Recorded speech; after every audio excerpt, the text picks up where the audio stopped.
So that's why it's important to take action, because that information is already out there and anyone else can have access to it. So you need to be the medium that actually grounds it. I'm a psychic medium, and this is my series where I read people from the public eye. So today I'm going to read Hilma af Klint.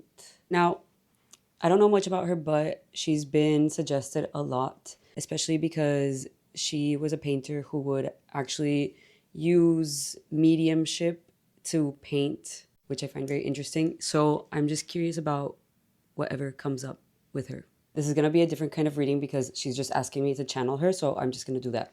Okay, I feel like this message is for anyone who kind of wants to follow this type of work where you use channeling and mediumship as a way to create art. And the first thing she said, I was starting to channel and I had my legs crossed. She was like, uncross your legs. So I guess that's like the first thing.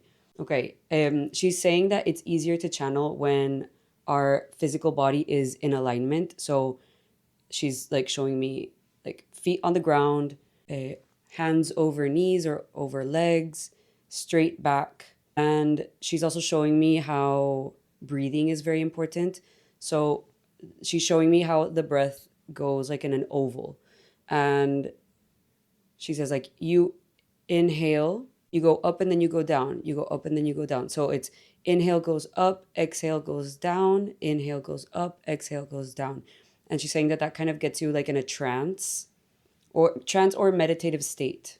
And she says like once you enter that field where you're kind of in this trance, it's easier to start seeing what people don't see with like the naked eye. She says that you can achieve this state in other ways, but that doing it sober kind of shows you that you don't need to be under the influence to achieve this. She says also always set intention when you're doing this. So what is it that you want to see exactly? She says that sometimes she would focus on certain emotions. So she would say like, okay, I want to see like the colors of joy, or yeah, the colors and the energy of certain emotions. But then she started focusing on experiences. I mean, I don't know, because I hear the word grief. I don't know if grief is an emotion or it's just like a. But she says like that instead of focusing on like sadness, she would focus on grief, which is an experience. Or like yeah, falling in love with someone or lust. I feel like energy. Like I want to say like she would see the energy behind it, but even the concept of only calling it energy feels limiting. It's like she would look at the map, the energetic map of experiences and emotions. Let me see what else. So you get an idea of like very cosmically connected clearly. So what she's explaining is that when she would have these intentions of, let's say like, okay, I'm going to focus on the energetics of grief, she would see how the experience was extremely layered. I mean, I don't know what this painting is about, but she's like showing me like how it worked, you know? So she would, I'm just going to put this as an example. Again, I'm not like, I don't know about art history or whatever. I actually didn't look into her paintings, but I'm just describing the energetics of it. But let's say that this talks about anger, okay?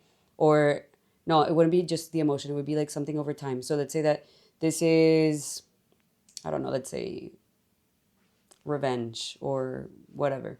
So it's like she would see like one aspect of it, like let's say like this is like the emotion, and then like the charge around the experience. So that's why it's kind of layered. Let me see what else. She also says that doing these kinds of meditations or going in a trance like state, doing it in groups actually helps because the intention becomes stronger. It's like they multiply the yeah, the intention, so it's easier to tap into it. So she's saying like if you're an artist or you're someone that wants to start seeing these kinds of things or discovering like the energy but behind different experiences or emotions or levels of consciousness, that doing it in groups will help kind of exponentiate the energetic field so that it's easier to tap into. She says that you can do it by yourself, but that they noticed, like her and her friends, they noticed that when they would do it together, it would go much quicker.